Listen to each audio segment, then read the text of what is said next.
প্রিয় পঞ্চম শ্রেণীর ছাত্রছাত্রীরা, গত ক্লাসে আমরা 4 নম্বর স্কুলটা করেছিলাম। আজকে আমরা 5 নম্বর স্কুলটা করব। দেখো 5 নম্বর স্কুলে কি বলেছে। পশ্চিমবঙ্গের সবচেয়ে উঁচু পর্বত শৃঙ্গ হচ্ছে সান্দাকফু, যার উচ্চতা 3636 মিটার। ড্যাশ হিমবাহ থেকে গোমুখ গুহা থেকে গঙ্গার উৎপত্তি, গঙ্গোত্রী হিমবাহ থেকে। শান্তিনিকেতনে কোন বিদ্যালয় আছে? উত্তর হবে বিশ্বভারতী বিশ্ববিদ্যালয়। 1950 সালে 26শে জানুয়ারি কোন দিবস? উত্তর হবে প্রজাতন্ত্র দিবস। গঙ্গা নদী ড্যাশ সাগরে মিশেছে? উত্তর হবে কি? বঙ্গোপসাগরে মিশেছে। বঙ্গভঙ্গ কত সালে হয়েছিল? বঙ্গভঙ্গ কত সালে হয়? উত্তর হবে 1905 সালে। মানুষের দুটি সম্পদের নাম কি? স্বাস্থ্য এবং বুদ্ধি। ফজলি আমের জন্য বিখ্যাত হচ্ছে মালদা জেলা। একটি জৈব সারের নাম হচ্ছে কম্পোস্ট। একটা পরিবেশ বান্ধব পরিবহন হচ্ছে টোটো গাড়ি। টোটো গাড়ি কিন্তু পরিবেশ দূষণ করে না। এরপরে এখানে দেখো এইটা সদর শহর এবং জেলার নাম। মদনমোহন মন্দির হচ্ছে কোচবিহারে, কোচবিহার সদর শহর।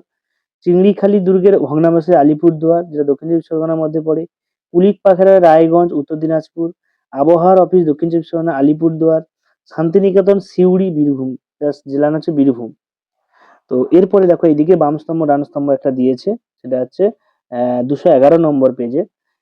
4 দাগে দেখো বিদ্যাধরী নদীর তীরে কি অবস্থিত? উত্তর হবে চন্দ্রকেতুগড় দুর্গ। তারপরে আত্রেয় নদীর তীরে কি অবস্থিত? উত্তর হবে কি? না, বালুরঘাট। দ্বারকেশ্বর নদীর তীরে? উত্তর হবে আরামবাগ অবস্থিত। তোরসা নদীর তীরে কি অবস্থিত? উত্তর হবে কোচবিহার।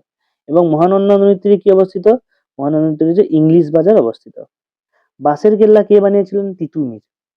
তারপরে বলেছে দেখো চাষের জমিকে চাষের কাজে কাদের বুদ্ধিতে শুরু হয়েছিল? মহিলাদের। স্বাধীন ভারতের প্রথম প্রধানমন্ত্রী কে ছিলেন? পণ্ডিত জওহরলাল নেহেরু। গান্ধী বুড়ি নামে কাকে ডাকা হতো? মাতঙ্গিনী হাজরা।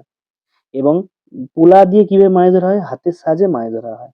এরপর দেখো 6 দাগের দুটো টিকা, যেটা গঙ্গা নদীর গতিপথ এবং সবুজ বিপ্লব। এই দুটো টিকা আমি দেখাচ্ছি, দেখো। তো এখানে দেখো 5 নম্বর স্কুলে দুটো টিকা বলেছিল, সেটা হচ্ছে গঙ্গা নদীর গতিপথ, সেটা হচ্ছে এখানে দেওয়া আছে। দেখো গঙ্গা নদীর গতিপথটা এখান থেকে তোমরা লিখবে এইটুকুটা, যেহেতু 2 নম্বরে আমি আর বড় করে দেখাচ্ছি না। তারপরে হচ্ছে সবুজ বিপ্লব। সবুজ বিপ্লবটা এখানে দেওয়া আছে, ডিটেলসে আলোচনা করা আছে, এখান থেকে তোমরা দেখে নাও। যে কৃষিক্ষেত্রে আধুনিক পদ্ধতি, উন্নত মানের বীজ, রাসায়নিক সার, কীটনাশক যেন কৃষিতে ব্যাপক বৃদ্ধি পায়, এটাকেই সবুজ বিপ্লব বলা হয়। এর প্রবর্তন হচ্ছে ডক্টর এম এস স্বামীনাথন। এবং এর বৈশিষ্ট্য কি? উচ্চ ফলনশীল বীজের ব্যবহার করা হয় এতে। সার, বিষ, কীটনাশক প্রয়োগ করা হয়। সেচ উন্নতিকরণ, আধুনিক কৃষিযন্ত্র ব্যবহার করা হয়। এছাড়াও দেখো এর কি উদ্দেশ্য এটা হয়? খাদ্য উৎপাদন বৃদ্ধি, খাদ্য সংকট দূর করা এবং কৃষির উন্নতি সাধন করার জন্য এটা তৈরি করা হয়। তো এই হচ্ছে তোমাদের 5 নম্বর স্কুলের টোটাল সলিউশন। গত ক্লাসে আমরা আগামী ক্লাসে আমরা 6 নম্বর স্কুলটা নিয়ে আলোচনা করা হবে।